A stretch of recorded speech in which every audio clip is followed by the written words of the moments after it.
இப்போ social media இப்போ தான் சார் ஒரு 2 நிமிஷத்துக்கு முன்னாடி கூட பார்த்தேன். கருப்பு முருகானந்தம் அவர்கள் இப்போ ஃபேஸ்புக்கில் போட்டிருக்காரு.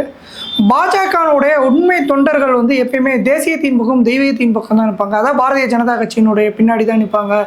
தனி மனிதன் துதி பாடுறதில்ல அந்த மாதிரிலாம் அவர் ஃபேஸ்புக்கில் போட்டிருக்காரு. உண்மையான பாஜகவின் தொண்டர்கள் பாஜகவில் தான் இருப்பாங்க. அண்ணாமலை பின்னாடி போக மாட்டாங்களா சார்?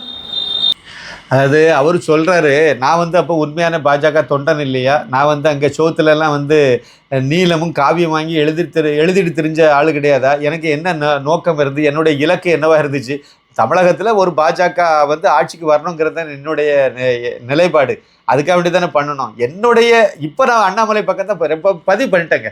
நான் அவருடைய வி த லீடர்ஸ் அது அப்போவே இருக்குது எனக்கு தெரியும். ஆனால் அதில் போய் நான் பதிவு பண்ணலை, இவ்வளோ வருஷமாக நான் பதிவு பண்ணலை.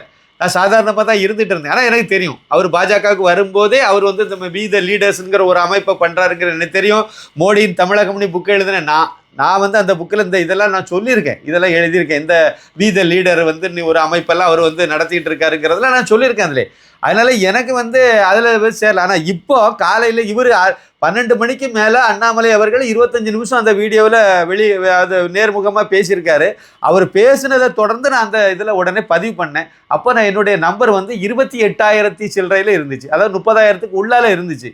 ஆனால் இப்போ நான் இந்த நேர்முகம் கொடுக்கும்போது மணி 2 மணி இருக்கும்னு வச்சுடுங்க தோராயமா. இந்த 2 மணிக்கு முன்னாடி, இதுக்கு முன்னாடி நான் அதை எட்டி பார்க்கும்போது 1.5 லட்சத்துக்கு மேலே தாண்டி போயிட்டு. அவங்கெல்லாம் யார் சார்? 1.5 லட்சம் சார். 1 மணி நேரத்தில் 1.5 லட்சம் பேர் பதிவு பண்ணுறாங்க, ஒரு ஆன்லைனில் ஒரு இதில் பதிவு பண்ணுறாங்க அப்படின்னா அது சாதாரணமானதாக நினைக்கிறீங்களா? இன்னும் நீங்கள் பாருங்கள், இன்னும் ஒரு சாயந்தரத்துக்குள்ளெல்லாம் பாருங்கள், அது கண்டிப்பாக 50 லட்சமும் 1 கோடியை போய் தொட்டுட்டு இருக்கும். தொடும், பார்க்க வேண்டாம், நீங்கள் கண்டிப்பாக படம். அது ஒரு எவ்வளோ பேர் ஆதரிக்கிறாங்கிறதுக்கு ஒரு பெரிய ஆதாரமாக அது மாறப்போகுது.